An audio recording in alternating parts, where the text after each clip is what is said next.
everyone. Welcome to the Carolina Weather Group. This is the Wednesday, November 7th, 2018 edition, show number 254. We appreciate you joining us tonight. We have on with us Douglas Hilderbrand. He is the Weather-Ready Nation Initiative leader working with NOAA. So Douglas also a North Carolina State graduate, so he's got some Carolina ties. So we're happy to have Doug on tonight with us. We're going to talk about the Weather-Ready Nation program and the ambassador program and just how we work with everyone trying to keep you safe during adverse weather. So looking forward to tonight's program. This is a live broadcast, so if you do have any questions, we would love to have you interact with us. You can do that one of many different ways. We are on Facebook Live. We're also streaming on Periscope and on our YouTube page. And if you're listening to the audio version of the podcast, we will let Doug send out his, or you can get Doug's information towards the end of the show. We'll let him kind of plug some promotional stuff so you can get in contact with Doug. So that is our show tonight. We are going to do our interview first, and then towards the end of the show, we're going to talk about some of the severe weather that our panelist Chris Jackson was able to chase in the Mid-South and the Deep South over the past few days. We're also going to talk about the cold Arctic outbreak and maybe even a little snow in some of the areas. So stick around as we talk about the upcoming weather towards the end of the show. But before we do that, we do want to bring in Doug Hilderbrand with us. He is our guest tonight. So Doug, welcome to the Carolina Weather Group. We're happy to have you. Thanks for taking some time out with us tonight. Well, it's great to join you all. It's we're looking forward to it. So, Doug, new guest on our show. So this is kind of our basic first question that we always ask every guest, and I'm sure you've got this question numerous times before. But how did you catch this weather bug that's got us all so thrilled about forecasting weather?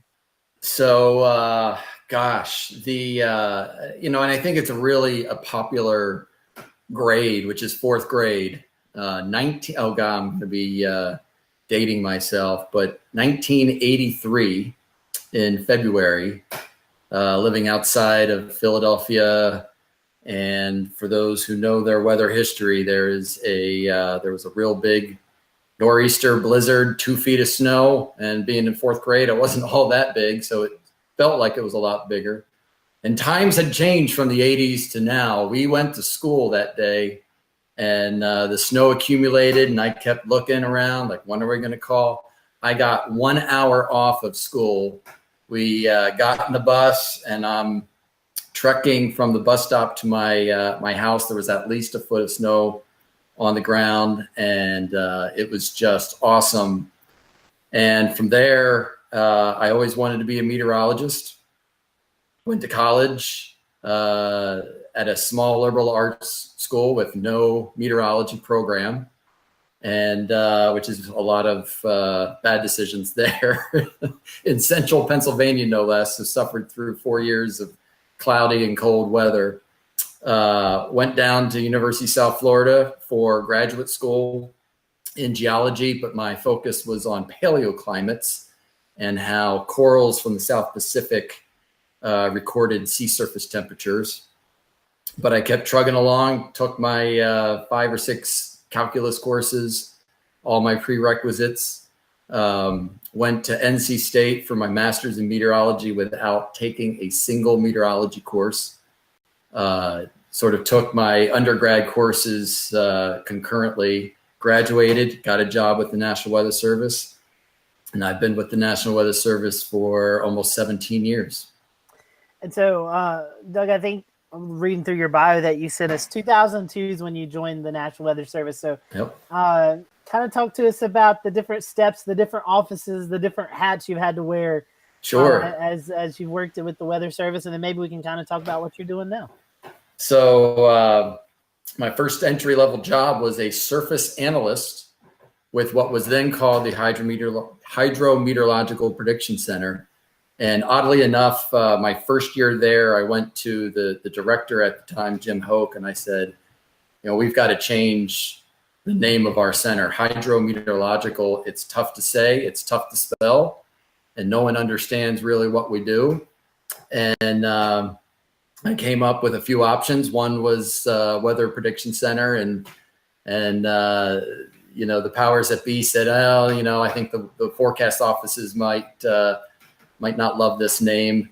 But here we are in 2018, and we have the Weather Prediction Center. But I was a surface analyst, a great job right out of grad school.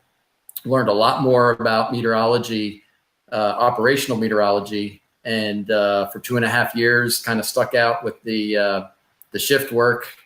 Had my shares of midnights and Christmases, and decided, you know what, when I want to have a family and have kids and sort of settle down, I really thought I need to get to headquarters. So I got a job in the Office of Science and Technology. Was talking ensembles and forecast uncertainty back in 2008, 10 years ago, sort of ahead of our time, but really at the infancy of where we're looking at probabilistic forecasts. And 2011, and this kind of will bridge nicely into Weather-Ready Nation, 2011, I took a detail down to NOAA policy. So I worked for Administrator Lubchenko and Dr. Kathy Sullivan down in downtown DC. Was there for the earthquake downtown, and had a great experience in 2011. My first day was the Japanese tsunami, and got a great experience working on science policy issues, and eventually made my way back to National Weather Service headquarters in the Office of Communications, where for the last 4 years I've been working on Weather-Ready Nation, the Ambassador Initiative, social media, and communicating with and partnering with our external partners. And sorry, I was trying to unmute myself. And so as we go into the Weather-Ready Nation program, I kind of talk about, leading up to what's the need for the WRN in the Ambassador program. I know you're just talking about communication. That's a huge thing now in meteorology. Yep. I feel like sometimes we have to focus just so much on how we communicate as we do actually doing the forecast. So communication a huge thing in our enterprise. So kind of talk to us about what the Weather-Ready Nation program is and the ambassadors. Sure. So, and I could talk forever on Weather-Ready Nation. It really is an interesting initiative. It's our flagship strategic goal, strategic initiative, really since 2011. And its infancy started in 2011 with the Southeast tornado outbreak in Tuscaloosa, Mississippi, Alabama, into Georgia, and that was a game changer, I think, in the weather enterprise, in weather forecasting, where here you have an event that is really well forecast, really good lead times on our tornadoes, and over 300 people die. And it really was sort of a crossroads in our profession where the accuracy of that forecast doesn't mean as much if the societal impact on the other side is still really bad. And so we came up with this idea of building a weather-ready nation. It was that missing piece of the equation. You take constantly improving forecasts, you add the societal component, you add the partnership and working together component, you add what we call decision support services to community decision makers. You add all of that up, you get action that you want, and then you get a result that you want. And so, since 2011, it hasn't been perfect. It's been bumpy at times. Hurricane Sandy came in.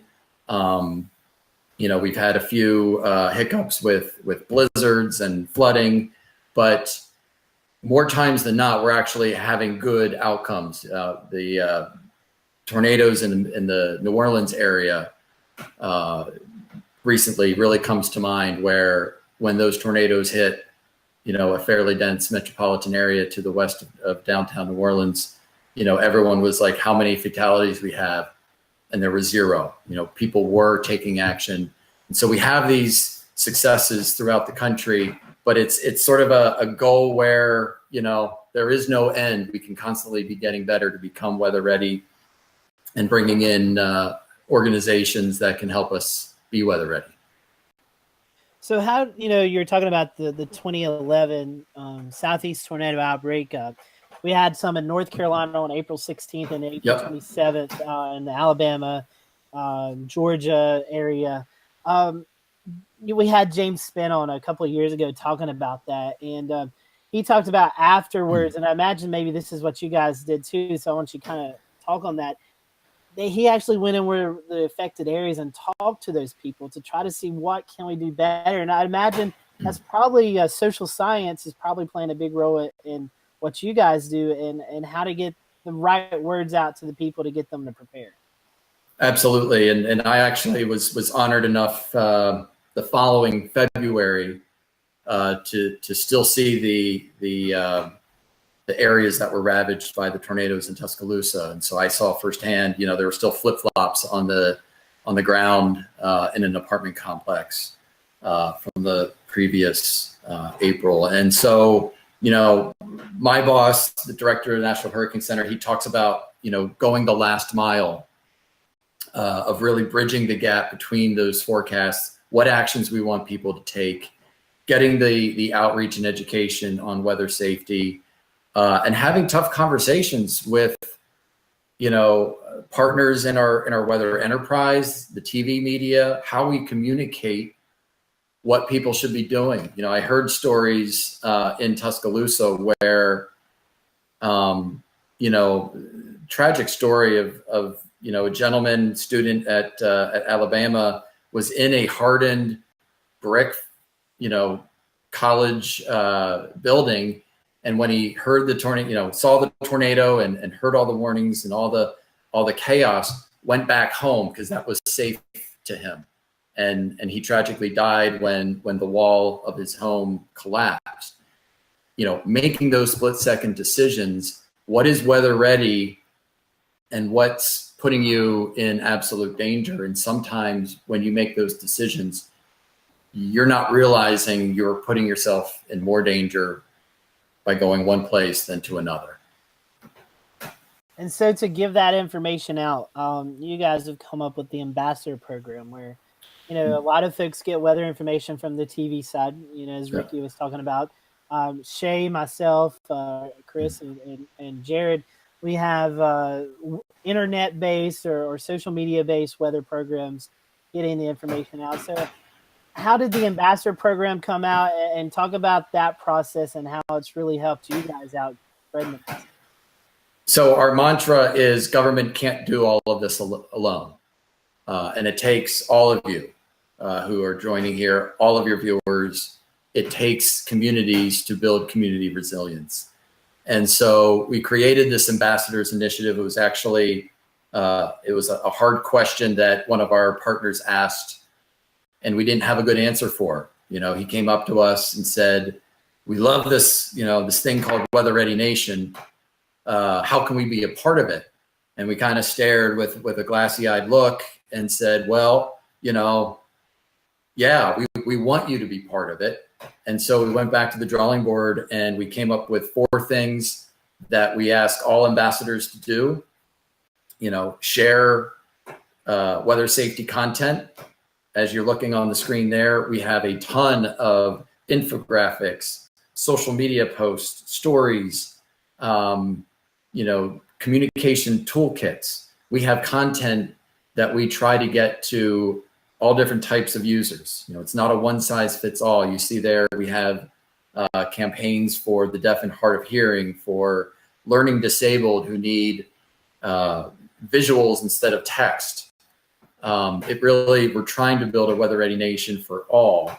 And these ambassadors are able to help us reach more people and reach people in different ways. A quick example, the King County out in Seattle area, King County Public Health Organization is an ambassador, and they translate our weather information, our weather safety information, to 10 or 15 languages that are spoken there in the Seattle area. We couldn't possibly do that in the Weather Service. We don't have the expertise. We don't have the resources. And so we rely on our external partners, our organizations, and being an ambassador, you are all telling NOAA and the National Weather Service that resilience and safety is a priority. It's a shared goal that we have. And the power of the Ambassador Initiative is we tap your expertise and, facilitate the message through you, right?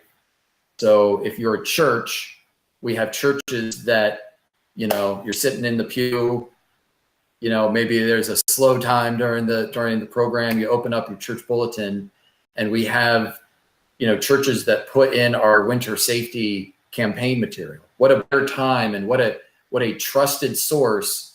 It's not coming from government, it's coming from your spiritual leader. And so that's how we're able to reach, the deep into the community of being ready, responsive, and resilient. And that's what it's all about. Doug, I have to say those infographics are awesome to use on social media. They've been some of the most popular things that I've taken from there and then kind of put in a little folder for me to go back and dig through when we have big weather events, especially some of the more recent ones from the hurricanes and flooding. They really did come in handy. Question, have you guys found that one type of weather is the hardest to communicate, or is there one as a weather-ready nation? I know we're trying to build it for all types of weather, but is there one that either you feel or you've seen that we really need to focus on? All right, so I'm gonna give you three. Okay. Number one, I would, it's like the Family Feud here. Number one, I would say, is flooding, and it's a common answer. It's flooding is tremendous amount of damage every year across the country, and is usually the leading cause of death. And the reason I would say flooding is, when you say the word flooding, everyone thinks of the Mississippi River or the river closest to them, spilling over their banks and flooding, right? But the majority of the danger and the deaths and the damage are from flash flooding and the underpass of your metropolitan area here in DC, 4 blocks from the White House, floods every time there's an intense rainfall. And people still drive into the flooded road. They have to be water rescued. You see on the news, the disturbing video of a bus driver, trying to cross a flooded roadway and being swept off, and luckily didn't end in tragedy. But how many times do you hear that story? People just don't understand or appreciate the power that flowing water can cause to your car and to yourself. So that's number one. But I want to point out two others. One is the second one would be rip currents. And rip currents over the last few years have really caused problems. There are various reasons for this. One, people are traveling more to the coast from interior states. They're not as experienced dealing with the ocean. They have children who, they may seem like great swimmers in a swimming pool, but a swimming pool is, you have a known water depth, you have great visibility, you have lifeguards around, and you don't have these wild currents and wave action. And so they go and they're enjoying their vacation, and then tragedy strikes. So rip currents has been a real issue, and just overall beach safety in the ocean. Number three, and this is where I've gotten emotional really over the last season here, and that's hot vehicles. I have if I can share my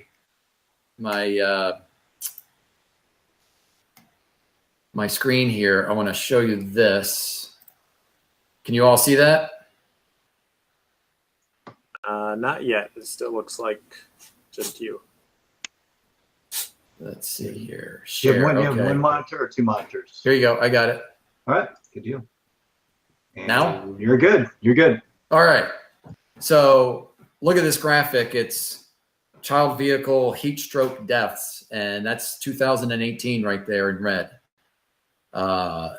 We've got about, 8 weeks left of 2018. Obviously, we're in a heading into winter, but we've almost broken the record since 1998. So the last 20 years, we've seen 48 deaths this year, and you can see the trend going backwards there.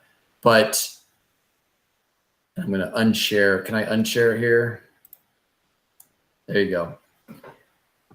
So, National Weather Service, our social media team, we're really discouraged with some of the stories that were coming out. So we did a full court press. We had videos. I did a handheld video mock-up of leaving my own child. She's 8 months old right now. So she was the star of the video. Made my wife cry when we posted it. Sort of on a whim. I'm like, well, you know what? I guess I should tweet that the baby is okay, because we left the video. I'm walking away, the sun's shining. She's in her car seat in the car. And I got people replying, hey, thank you for letting me know that she was okay. And the vitriol that we got in our responses were absolutely incredible. People, vilifying the parents and the guardians who leave these children behind, and people can't come to terms with, you can have a great parent and you can be an attentive, you can be a helicopter parent, and it just takes that one moment. You get distracted, the sun's shining, it's hot out, and boom, your life is over. Your life is ruined. And it's happened 48 times this year, and it's going to happen more times next year. So how, from a weather enterprise, how can all of your viewers, how can we turn the tide? Because it's not about, yelling and putting these people in jail. It's how do we get people to be thinking preparedness? What are the steps people can take? Putting a little reminder in your car. What can we do? What can the automobile manufacturers be doing? I know, I've never seen a car, but some cars will alert you if, there's movement in the car or whatever. But those are 48 tragedies that not only, a life is lost, but the family is just torn down, and the communities are tough to recover from that. We have hot days. I mean, we put up graphics on our weathercast and we say, hey, this can happen. And people always, like you said, kind of vilify everything and say, hey, that would never happen to me. And I just tell them, why do I have to keep reading the stories every single year on this newscast that say the exact same thing? So, and with the rip currents, I grew up at the beach. So a lot of times now that I live in the mountains, I'll ask people, hey, how do you escape a rip current? And the realm of different answers that I get, including, swim parallel to it, swim straight back, is amazing. I guess if you don't grow up at the beach, like you said, you would never know. But it is amazing the lack of simple, kind of education. A lot of those things, people put themselves into these risky situations and don't ever think about how to get out of it. Tornadoes, hurricanes, and rightfully so. They are incredible. Incredible, moments in time from Mother Nature, and they're all inspiring. And we should be talking about tornado safety and hurricane safety. I will say, a couple of years ago, the answer to your question might have been storm surge, and I think that's one successful area. Yes, we're not perfect, and we haven't solved the issue. But storm surge, especially prior to Michael, we were really making progress on Irma, Maria, Florence here, where there weren't any storm surge deaths. And part of that may be due to the dynamics of the storm, but we've integrated social science into the storm surge products. We've gotten away from text-based, focusing more on, Google Maps and a graphic. The weather enterprise is taking our data and creating incredible visuals so that people can really conceptualize why it is we need to evacuate. So I would have had storm surge, right up there at number one, but I think we're making progress on that end. So the optimistic view is we as meteorological professionals and communicators and social scientists, we can work together to make a dent in some of these numbers. Kind of piggybacking off my previous question and narrowing it down for the Carolinas, same kind of question. Is there one thing that the Carolinas especially is either poor at educating about, or that we have to deal with so much? Obviously, we don't have volcanoes or earthquakes as often, with the exception maybe of Charleston, South Carolina. And is there also a breakdown perhaps of what's better to educate people or when they're younger? What should we focus on with kids versus what should we focus on with older adults? Very good questions. For Carolinas, I can tell you, I knew I was meant to be in Raleigh for grad school. It was 1999. We all remember what was in 1999. So I was in grad school for 3 or 4 weeks when Hurricane Floyd hit. And I'd always heard about Hurricane Fran as being sort of the benchmark moment along with Hurricane Hazel. But Floyd was a game changer and was sort of the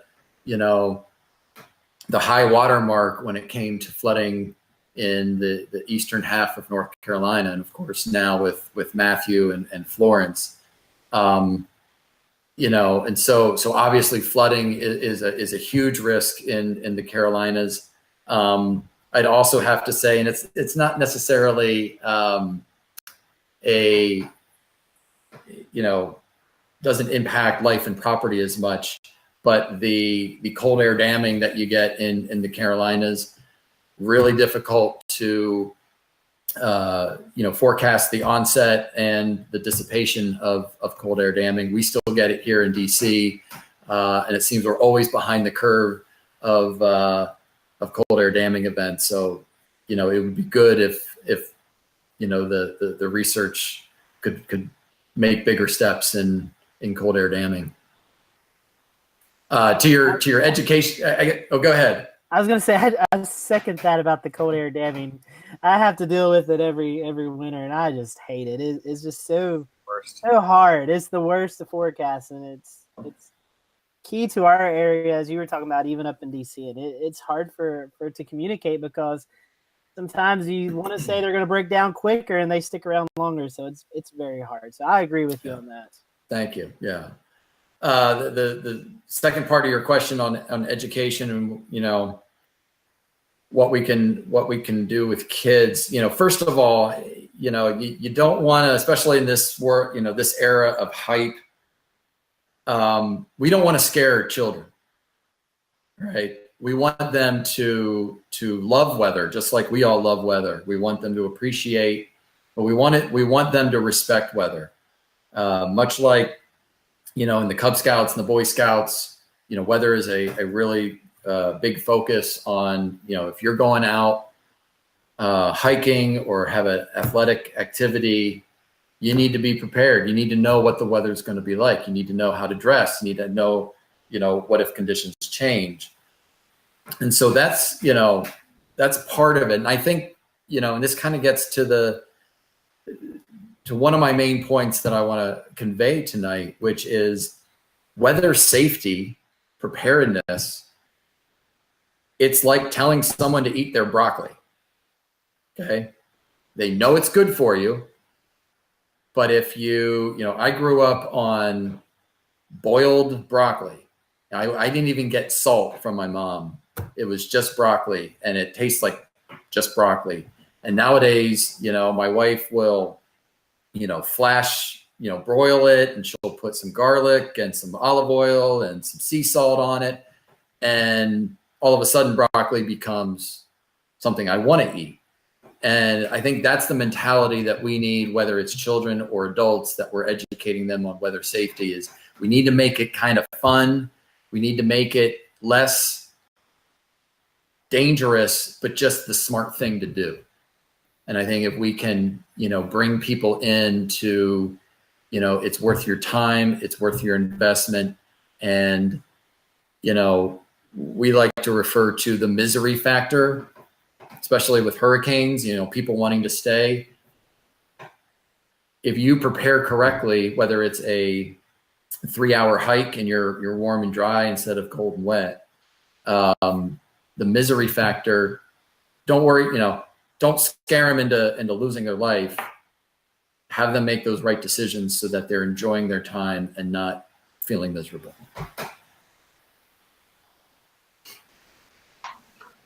Awesome. So I got a few questions here.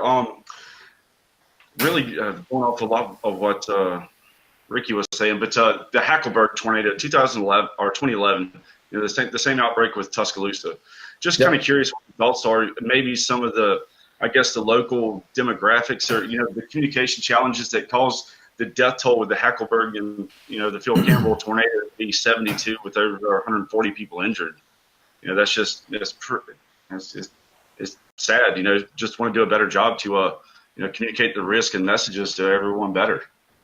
So you touch on something interesting, and it's actually, it fits within our Weather-Ready Nation effort, and that is modernizing how we communicate warnings, right?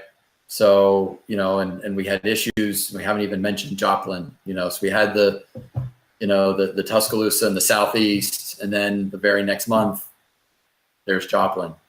And so, you could have another program, excuse me, on outdoor sirens and NOAA weather radio and wireless emergency alerts. What we try to do, and again, it's trying to change the mindset, is don't rely just on your phone nowadays. Don't rely on the outdoor siren that you can hear in your first floor, but have that multiple source strategy. Have the NOAA weather radio, have your cell phone, know what a wireless emergency alert, don't opt out.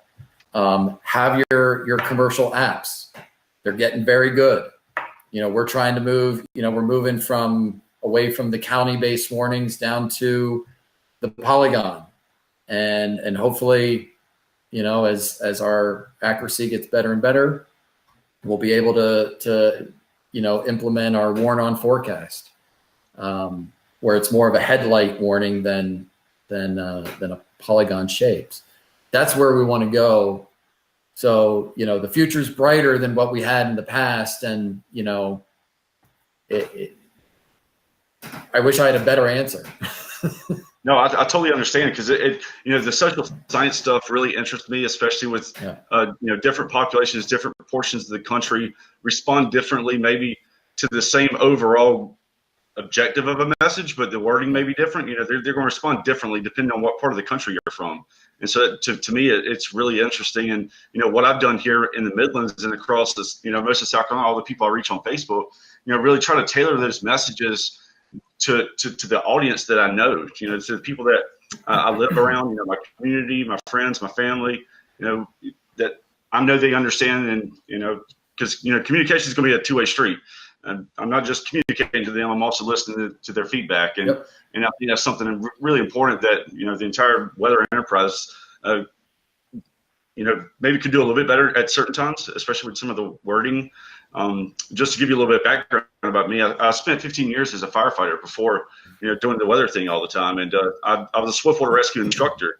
And the water rescue stuff, the swiftwater rescue with some of these, these urban flood events that we're having is absolutely unreal how much danger is in the water that people have no idea about. No idea. I'm going to share a screen here with you, and I'm just going to show you one little picture here.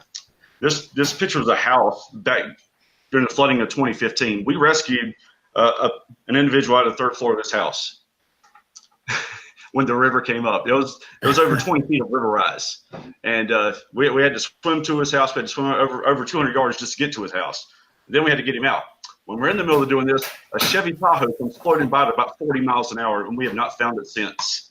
But just some of the small stuff like that, taking my life experiences and what I've learned as a professional rescuer and applying it to the weather industry, it's important to me. I just get really passionate about it, and try to share it with others, because I think there's some really interesting things that we could share back and forth. One of the things I'd really like to see a lot more people doing, especially in the floodwater stuff, is hitting on the, of course you got the risk from moving water that you can be swept away. But to me, maybe a bigger underlying risk, especially in those waters that might not be moving so fast, is when you see, families, kids, women, children, men, everybody walking around shorts, walking through hip deep floodwater. There's so many waterborne pathogens and microorganisms, disease, chemical contaminants. Scare them with the snakes. I mean, absolutely. There's so much stuff in the water. Yep. And I really try to hit hard on those risks anytime there's some kind of local flood event. We had a dad here in Charlotte walk his kids out into the floodwaters to take a picture in the water with them, and it was rushing water. I was pretty sure we were about to see a dad and his two kids get washed into a creek. It was horrifying. So first of all, Chris, would love to, connect and partner. Absolutely. Like Scotty was saying earlier, I joined the Weather-Ready Nation program, the Ambassador program, I think maybe 2 years ago. It was right after, I partnered with NWS Columbia, really started to, convey their message and warnings and stuff like that. And we started to work together and, got a partnership and NWS chat. So able to communicate in real time, I guess, outside the public domain with weather stuff. And, that's been really great. And now I'm chasing storms all over the Southeast and all over the country this year. and so do the same. So, I want to tie what you're saying and earlier mention of infographics, right? Because my job right now, I lead the Ambassador Initiative, but I work with our social media team. I join the social media team when there's a high impact event. We manage the NWS, sort of the big kahuna Twitter and Facebook accounts with, I think we're now coming up to 2.8 million followers. And so, there's some gravitas to when we make a post. So this past month with Hurricane Michael, we knew that the ingredients were there. This was going to be a wind event. This was going to be going quickly, so that wind event was going to go further inland than if it was a slower hurricane. And so we were looking at, inland Florida Panhandle, but then also into Georgia, and the threat from trees. Okay. We had never seen or designed ourselves an infographic on the dangers of trees. And I, went to our infographics designer and I said, I want a graphic on the dangers of trees and how homeowners can make a quick decision to save their life. Right. And so we posted aggressively an infographic on, what rooms with a big tree, where would you, don't sleep in the bedroom with the big oak tree right outside your door, right? In a hurricane, go somewhere else, go camp, go down to the lowest level, get away from those risks. And it's weird. I felt weird doing it because here we are, equating trees to being something bad. They're always good. And, the first two deaths that we came across after Michael were, it's like a father and a 12-year-old girl who died from a tree on their house. That's the messaging where I want to go for the weather enterprise and where we're going with Weather-Ready Nation. It's these nuanced messaging. You can't just say, hurricanes are bad, you got to be prepared for the wind. You got to dive in. Why is wind a threat? It's not really the projectile that's going to hit you. It's things that you look at every day, and it's that big tree, or why go driving when you don't have to? How many people, how many cars, how many stories do you hear of cars, either hitting or having a tree fall on them. So it's opening people's eyes, as you say, to the dangers. And that it brings me back to the flooding. People do not equate a flooded road with I'm putting my life in danger. Yeah, and you know that you're exactly right. Exactly right. And that's something I'm going to continue to work on as long as I possibly can. You know, I think something else, and I think it's kind of taboo, and I don't want to really make it weird in here, but you know, I think sometimes you know, if we recognize a risk is going to be really, really high, I don't see a problem as long as the risk is warranted of telling people if you don't leave, you could die. I mean, just putting that point blank and simple. I mean, you know, just tell them the message as it is, you know, and not really just beating around the bush. Be direct and be real and be accountable about it. You know, if there's a risk, communicate the risk. And you know, like you said, people want details. And if you have these robotic messages, you know, that really don't seem personable or have a tailored message, I found that, you know, with the posts I've made, people aren't very responsive engagement. And engagement's low on those posts. People really like when you go into the details of why something's happening or what the risk is. And then they can see themselves more in that situation. And then it's like, wait a minute, they're talking to me and not, absolutely, you know, the fluffy stuff, but you're targeting these details, and, you know, then they start thinking about it. You know, that's dressing up the broccoli to taste good. Is really humanizing it. And because I'll tell you, and you may think this is a shocking statement, but I tell our social media team all the time, you know, we are broccoli sellers, and we think weather is the most awesome thing ever, and we think weather safety is the most important thing on people's plates. You know, it isn't. They have, you know, think of your own life. People have so much more to worry about than their tree in their yard falling over and landing on their house. They have other things.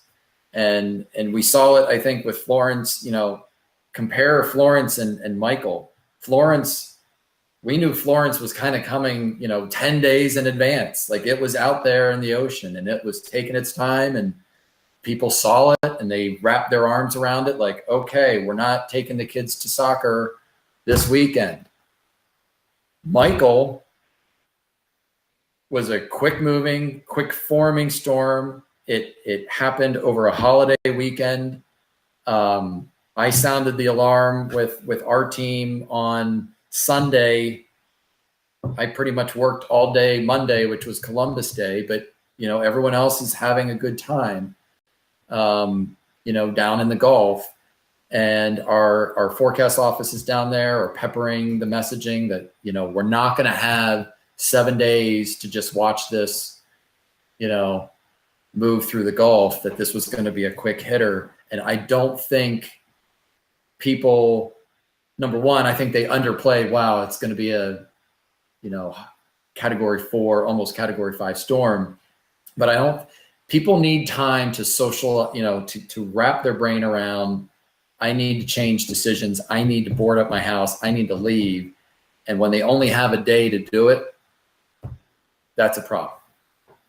Yeah, absolutely. I mean, I don't want to take up all, I know some of the other guys have other questions, want to get to them, but, you know, I totally agree with it. And, you know, one last little thing, like you were talking about, you know, people don't really, I guess, accept the fact that that could happen to them. You know, one of the resounding things I remember back in 2015, me and about 20 guys, we rescued 192 people in 48 hours. And you know, and I guess the transit time back between houses and vehicles and to where dry land where we're, you know, taking everyone, you know, just communicating, showing a little bit of compassion, and just get to know folks. One of the things I always ask people was, you know, in a very polite and open manner, but you know, why didn't you leave, and why didn't you go elsewhere? You know, and most everybody said, you know, we saw the water, and you know, we kind of went on about our lives and our, you know, doing what we got to do, and we come back and it was, you know, 3 feet in our house. So yeah, I'd love to have a talk. Yes, you know, please. Yeah, would love to. Yeah, but whoever's next, y'all go ahead. Thanks so much. Yep. Question, I know we kind of circled with the infographics. We've seen a lot of these shorter videos. Climate Central produces some for us that are really cool 15 to 30-second videos. Is there any thought of doing that to where, it's kind of a shorter video that we can then share on social, Instagram, places like that? Yes. And we're doing it.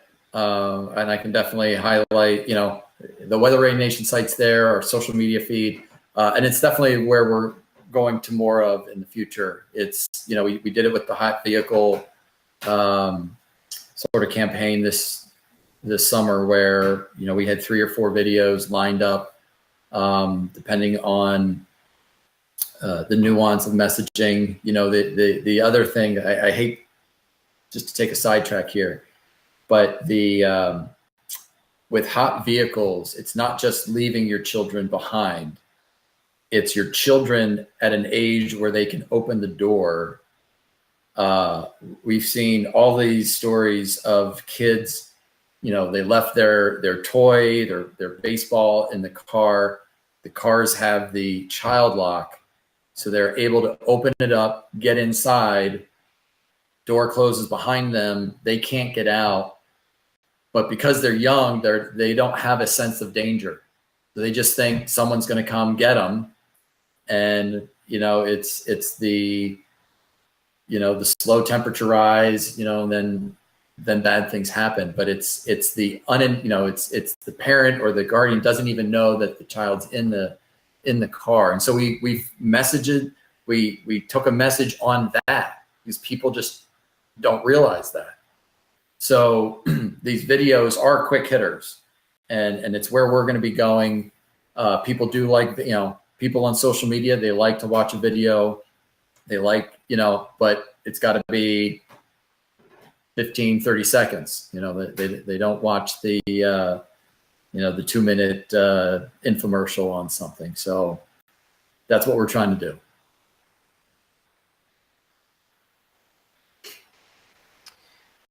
Okay, I thought James was going to jump in here. James, are you? Yep. Okay, I'm here. ahead. Sorry. I was looking for some of those infographics we were talking about and missed the cue to jump on in.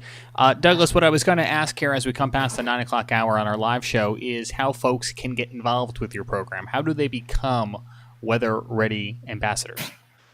Great. So first nuance is that the Weather-Ready Nation Ambassador Initiative targets organizations. And we define organizations kind of loosely. But we don't recognize, individuals. So if you're just want to be, I want to be an ambassador, we have other citizen science opportunities for people to contribute to building a Weather-Ready Nation. So if you're representing an organization, and it could be, a small community organization, it could be a school, it could be fire, police, or just your employer. There's a website. It's weather.gov/WRN. You'll see the ambassador tab at the top. It's got all the information you need. It's got, and I'll share my screen real quick. Let's do this. And here's all 8,500 plus ambassadors. There's the Carolinas right there. But it goes alphabetically, so you can see, some of the notable, Fortune 500 companies. We have Starbucks, we have Costco, we have Northrop Grumman, we have Raytheon, we've got IHOP. We've got some great organizations at the national level, at the local level. We've got national parks. And so that's the beauty of these ambassadors is it's not that you have to be weather related, but weather impacts us all. And so when we talk about community resilience, you have a contribution. So if anyone listening here is like, this doesn't apply to me, think again, it does. And so if you go up to the ambassador tab, it says become an ambassador. It is for a government program. It is user-friendly. There's not a lot of pain involved. We ask you to do 4 things, which is share weather safety information, engage with us on partnering and collaboration. The way I like to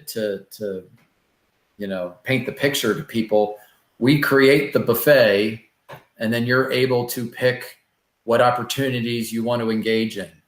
One of my favorite opportunities for ambassadors is our Safe Place selfie campaign. So coming up in the March-April timeframe, as we enter sort of the severe weather season, is we want people to take a picture of them in their safe place, and that could be in their basement, in their shelter. It could be in their car if it's lightning that they're escaping from. It shouldn't be your car if you're escaping from a tornado or you're escaping a flood. And so we're trying to get people to think the number one preparedness action. What can you take? Is find your safe place. So here's our safe place selfie. So that's just one dish on our table, our buffet table, and ambassadors are able to engage when they want, how they want to. And it really it's grassroots. And you can contribute as much or as modestly as you want, but there's always a contribution that all of our ambassadors do, which is share the goal of weather preparedness. All right. Well, that sounds good. Doug, we haven't even scratched the surface of things we were wanting to talk about. I would love to have you back on the show. Maybe we can talk about that once we end the show tonight. One thing I would like maybe is we could quickly, as we close, we could quickly talk about, it does look like we're going to have a big outbreak of cold air, which could be followed by some snow in some locations. So before we kind of end our topic tonight and you give the best ways to follow you on social media, can you talk maybe about some quick wintertime preparations that Absolutely. you guys are really starting to hit on as we get into this winter weather season?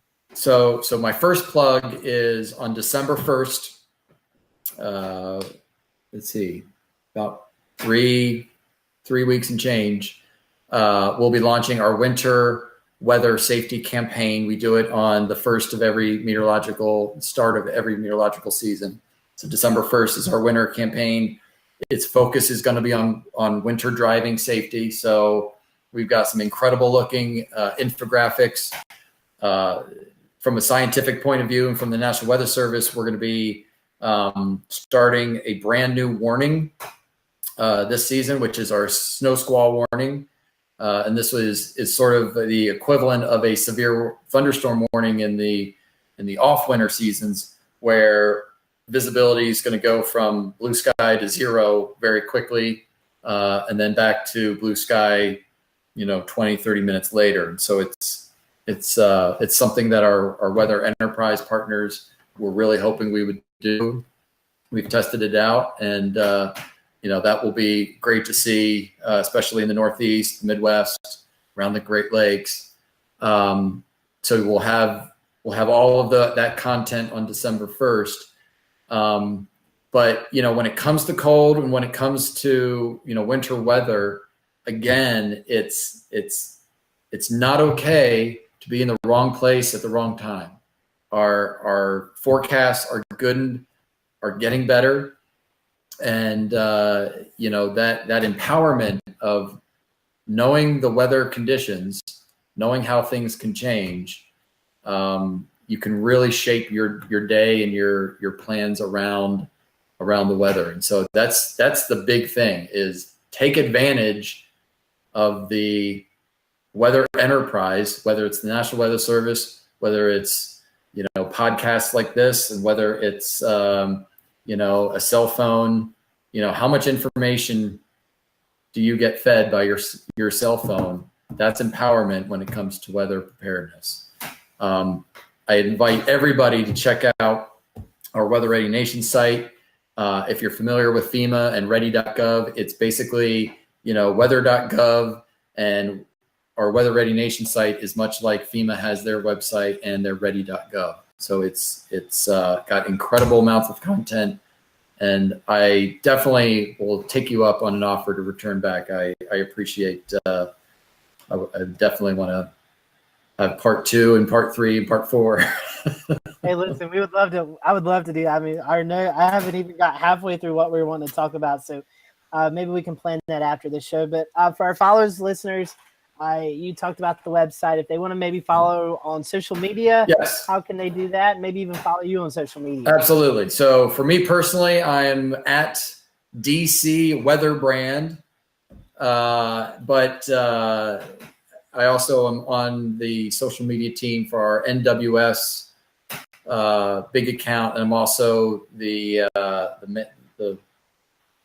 person behind the at WRN Ambassadors.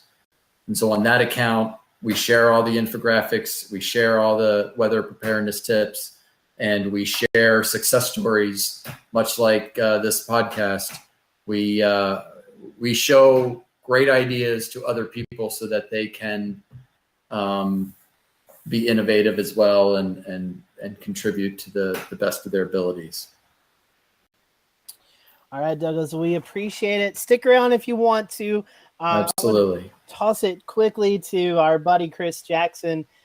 Chris, I might honestly surprise you're awake with us. I know it's been a very busy couple of days, so we'd love for you to kind of recap. Thankfully, let's preface that as we were expecting severe weather here in the Carolinas.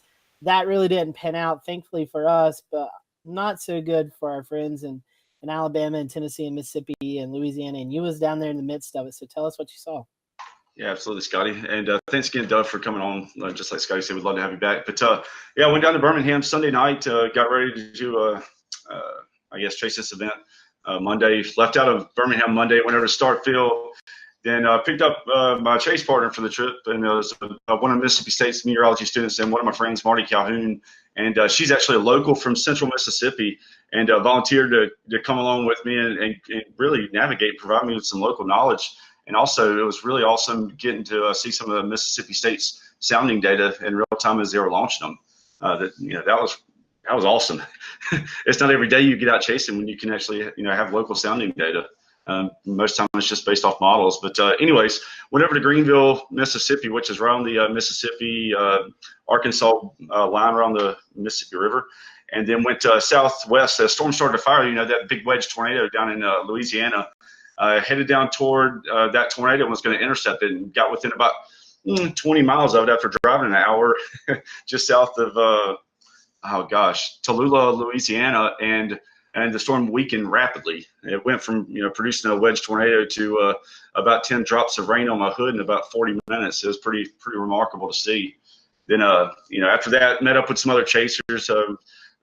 Some of the guys I've known for a while. I've got to meet them, Brett Adair and a couple other folks. So it was really fun times. As the night went on, by midnight, got back up into central Mississippi as the that QLCS approach, big squall line, and was a little late getting to the show just because we were down in Louisiana. But by midnight, we were back up just north of Mineola, I believe it is, in Mississippi, and just as the tornado went through Tupelo. I was about 20 miles away, 30 miles away from that, and I knew I was too far behind to catch up with that, but I was watching another storm down to my southwest, and it actually went tornado warned, not even 10, 15 minutes later, and 10 minutes later, we're sitting right in front of the storm, letting it pass right in front of us, and seeing some power flashes and stuff, and it cycled over Starkville. Then once it got east of Starkville, I saw today that NWS office out of Jackson had put a preliminary storm report of, it was at EF0, and it was on the ground for about 6 miles, and right near the intersection of I think it's US Highway 45 and 25. But it was good. It was good, and that storm actually cycled and put down, I know, at least one other confirmed tornado. It was at EF1 just east of Millport. I was pretty close to that one, and after that, cell service began becoming an issue really fast.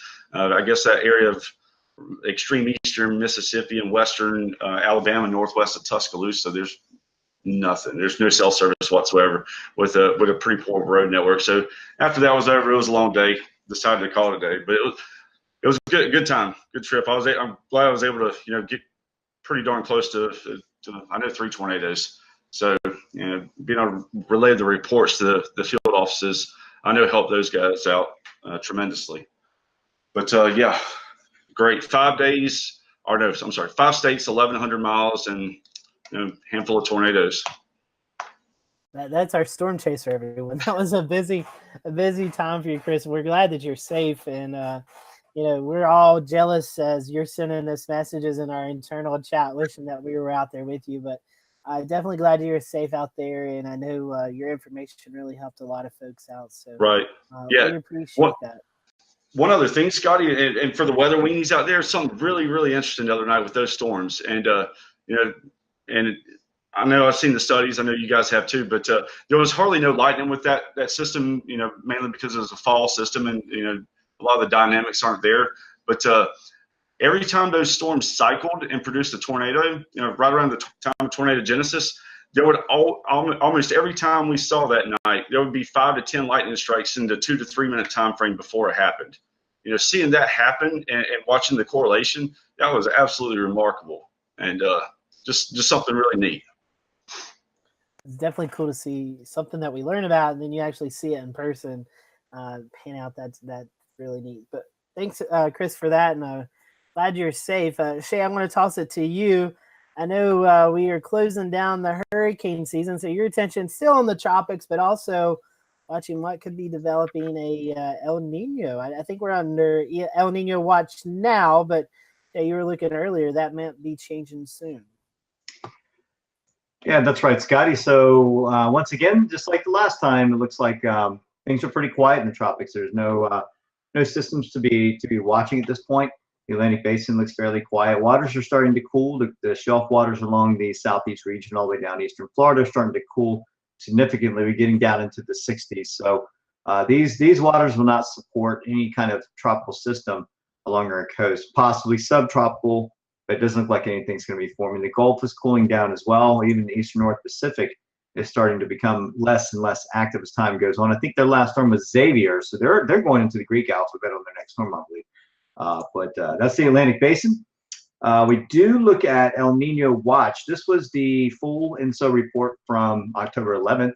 The next full report will be coming out soon in the next few days. But we do know that the last report that came out on the 5th still had El Nino watch. One thing we talk about El Nino and La Nina is the heating and the cooling of the equatorial Pacific Ocean waters, and specifically in one Nino region, 3.4 is what most of the INSO basis is from.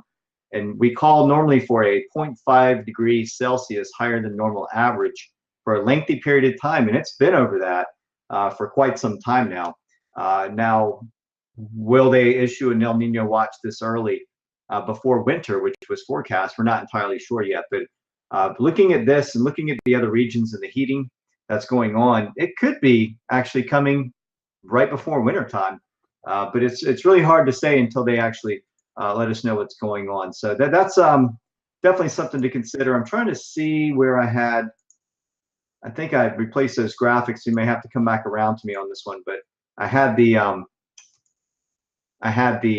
graphic up for what the El Nino means for the country. And basically, it means a little bit wetter and a little bit cooler for the southeast lee side of the mountains, a little bit drier up towards the Ohio Valley. But that's a general statement, and every El Nino is a little bit different. Depends on its amplitude, right? So we look at a lot of different things. How strong is this El Nino? What are the teleconnections from the Pacific, maybe from super typhoons in the far western Pacific, transferring over to the United States? But yeah, this teleconnection does have something to do with our cold air, our Arctic plunge coming up next week. So we're watching that. But as far as the tropics are concerned, things look really quiet. I think it's not safe to say we're going to transition right out of the hurricane season just yet, because there's still a couple of areas of warm waters, especially in the Caribbean and the southern Gulf of Mexico. But we'll be watching those very closely. Back to you, Scotty. All right, thank you for that, Shay. And to kind of wrap up our weather headlines, I'm going to toss it to Ricky Matthews. And Ricky, obviously we were just talking about wintertime, and we have a big old slug, a big slug. I don't know what you would call it, but it's cold whole lot air. of yuck coming this way. The purple Barney. Cold right? air coming our way. Barney purple. Yeah, Barney's coming our way, and we might be seeing that dreaded 4-letter S word coming our way too, at least for some portions of the area. Yeah, and maybe what I say when I walk outside on Tuesday too, with temperatures that drop down into the 40s and 30s. But yeah, a lot of cold air swinging its way down into the eastern part of the United States. Depending on what model you believe, one of the models has us getting up into the 70s on some days here, and kind of an upper level low developing. So we'll see. It's at a long range still to where we're has a good amount of uncertainty associated with it. But there is the potential, I think, next week for some cooler weather. And maybe even some mountain snow for the Appalachians, parts of West Virginia, maybe parts of Western Virginia. Ski slopes, having some fun with that if it materializes, and maybe the first decent accumulations for parts of the Appalachians as we go into next week. That's right. And besides that, rain and 2 rain-making systems for the Carolinas Thursday, Friday, and then again Monday, Tuesday of next week. So with that, we'll quickly do tweets of the weeks.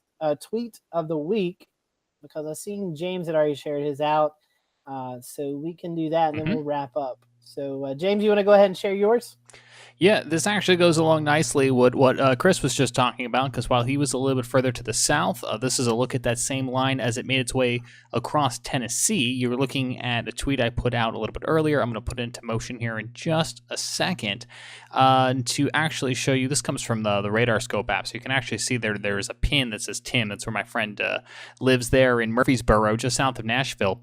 And if you're used to looking at radar signatures of tornadoes, especially on the right-hand side where we're looking at those winds, that velocity, you can actually count at one point or another here 3 different areas of circulations. The polygons don't update, but there was one to his south, there was one that skimmed him to the north, and then one that got going to his east. So I was on the phone with him, and it's a good reminder that when you're watching severe weather, if it's not in your neck of the woods, but it's happening where you have a friend or a loved one, give them a ring. That's exactly what we did. We talked through it on the phone, monitored it, and make sure he was all safe, because at one point, guys, he was in 4 tornado warning polygons at once. So it was a little bit of a busy night across the southeast. Scotty? It was, and I think a majority of those I saw earlier today. October 31st was the largest tornado day this year in the United States, with the majority of those tornadoes occurring after 9 p.m. So it's been a very busy week tornado wise, with Halloween outbreak and then the tornadoes from this week. So definitely an uptick in severe weather, which fall is the second peak of severe weather season. So not totally unexpected. So let's see. See, Jared's got his up. So Jared, I'll let you go ahead and do your tweet of the week. Yeah, thanks, Scotty. So this one comes from the town of Mount Pleasant government. Tomorrow at the National Guard Armory on Mathis Ferry Road, we're going to have a little event called Be Flood Ready. I say it like that. You have to have the pregnant pauses there because it's periods. So we're going to talk about flood awareness. Flooding is a big. It was actually a big point of conversation in our recent local elections here, from elections to just everything else. Everything seems to revolve around flooding. In fact, we may see some coastal flooding later this week due to the king tides. And so what we're going to do is just going to have a bunch of experts and me talking with the public about flood preparedness and getting good weather information, and just how to become more resilient, doing that kind of ambassador thing like we've been talking about tonight. There's a lot of Weather-Ready Nation ambassadors that are going to be at this, so it's going to be a good event. Look forward to seeing some of you out there 4:30 to 7:30 at the National Guard Armory on Mathis Ferry Road in Mount Pleasant. Sounds like a fun event to be at. Maybe Jared, you can send us a little report or some pictures or something, at least pass along on our social media. Yeah, so, absolutely. So Ricky, I see you have yours pulled up, so I'll let you go ahead. Yeah, I thought this was a pretty powerful image from the Florida Panhandle. We got some beautiful fall color in North Carolina and parts of Virginia and Tennessee. Obviously not many trees left in parts of Florida, and there's a lot more blue tarp showing up than anything else. So a lot of people still dealing with the aftermath of Michael.